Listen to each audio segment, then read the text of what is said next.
नमस्कार। न्यूज अभी तक ब्रिजेश जयपुर में आप सभी दर्शकों का हार्दिक स्वागत है। एक नई खबर के साथ। ये खबर है कांतिचंद रोड बनी पार्क में चल रही शिव महापुराण कथा की। जयपुर 1 जुलाई 2025 श्री शिव महापुराण कथा समिति की ओर से बनी पार्क में कांतिचंद्र रोड पर आयोजित श्री शिव महापुराण कथा के छठे दिवस व्यासपीठ से संतोष सागर महाराज ने समुद्र मंथन मां गंगा का प्राकट्य, भगवान शिव के विभिन्न स्वरूप और एकादश रुद्र अवतार की कथा सुनाई। समुद्र मंथन की कथा में संतोष सागर महाराज ने बताया कि मंथन के दौरान निकले भयंकर विष का पान कर भगवान महादेव नीलकंठ कहलाए। सभी लोगों की विष से रक्षा करते हुए देवताओं और राक्षसों के लिए समुद्र मंथन के कार्य को पूरा किया। राजा भागीरथ की तपस्या से प्रसन्न होकर भगवान भोलेनाथ ने स्वर्ग से कल कल करती हुई गंगा को अपनी जटाओं पर धारण की और गंगा एक धारा को पृथ्वी पर अवतरित की, जिससे भगवान भोलेनाथ गंगाधर कहलाए। सभी शिव भक्तों को नाभाग की कथा सुनाते हुए संतोष सागर महाराज ने कहा कि अपने भाइयों द्वारा संपत्ति से विमुख किए जाने पर भी नाभाग ने अपने पिता की आज्ञा मानते हुए अपने भाइयों से झगड़ा नहीं किया और भगवान शिव की उपासना करते रहे, जिससे भगवान शिव का परम आशीर्वाद प्राप्त हुआ। भगवान महादेव उसी पर प्रसन्न होते हैं जो अपने माता पिता की निस्वार्थ और हमेशा सेवा करते रहते हैं।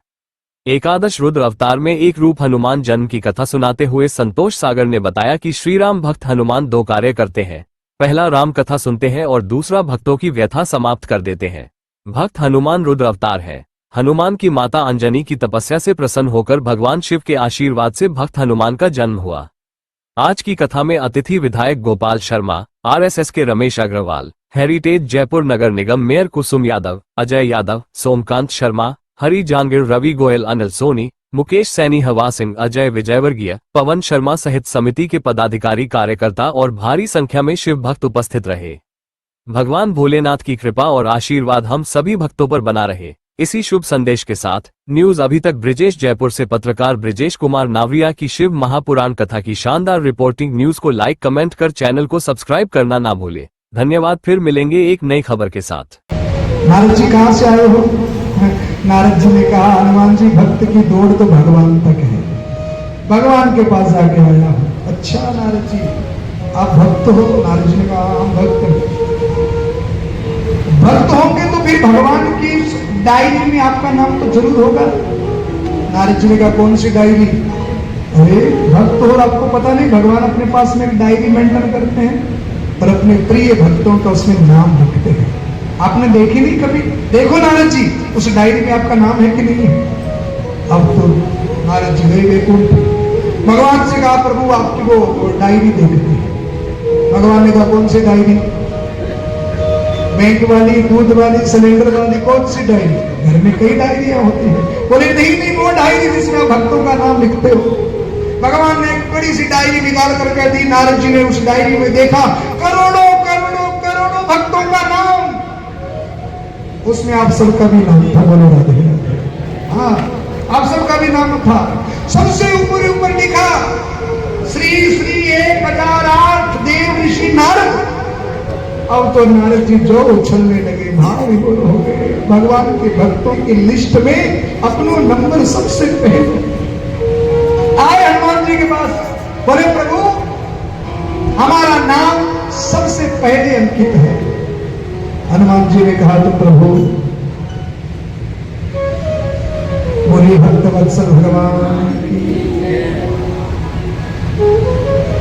बोले प्रभु, आपका नाम सबसे पहले अंकित है, कहीं उस डायरी में हमारा नाम भी है क्या? नारद जी ने कहा, हनुमान जी मैं कहना तो नहीं चाहता था, पर जब आपने पूछ लिया तो मैं आपको बता दूं, उस डायरी में आपका नाम कहीं नहीं है। हनुमान जी ने कहा, हमारा नाम ही नहीं? बोले नहीं। अरे कौन सी डायरी देखी थी आपने? एक छोटी डायरी है, पॉकेट डायरी, उसमें देखा क्या? बोले नहीं, हमने तो बड़ी डायरी में देखा। उसमें देखा? तुरंत दौड़ करके गए, भगवान से कहा कि प्रभु वो छोटी वाली डायरी दीजिए।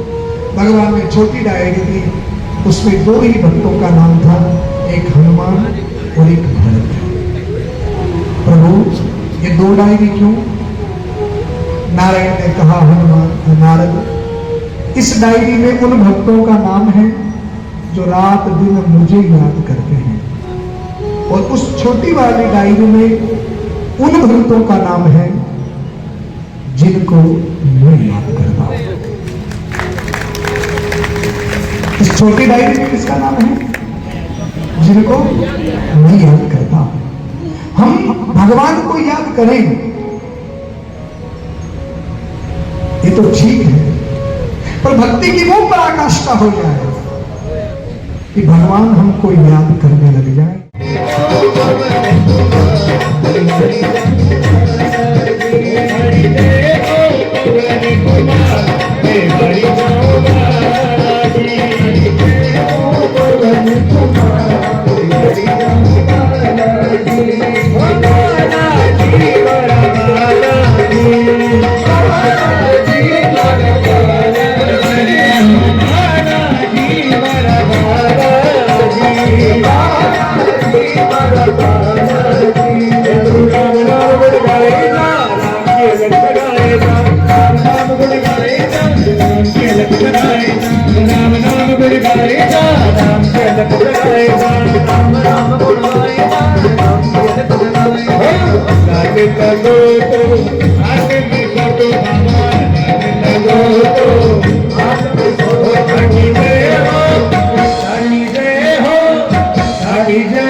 श्री शिव महापुराण कथा समिति की तरफ से शिव महापुराण की कथा गोविंद देव जी की नगरी में कई वर्षों से प्रारंभ की हुई है और भगवान शिव शंकर का परम संदेश, सृष्टि की रचना, पालन और उनकी गति, इसके ऊपर लोगों की आस्था बनी हुई है।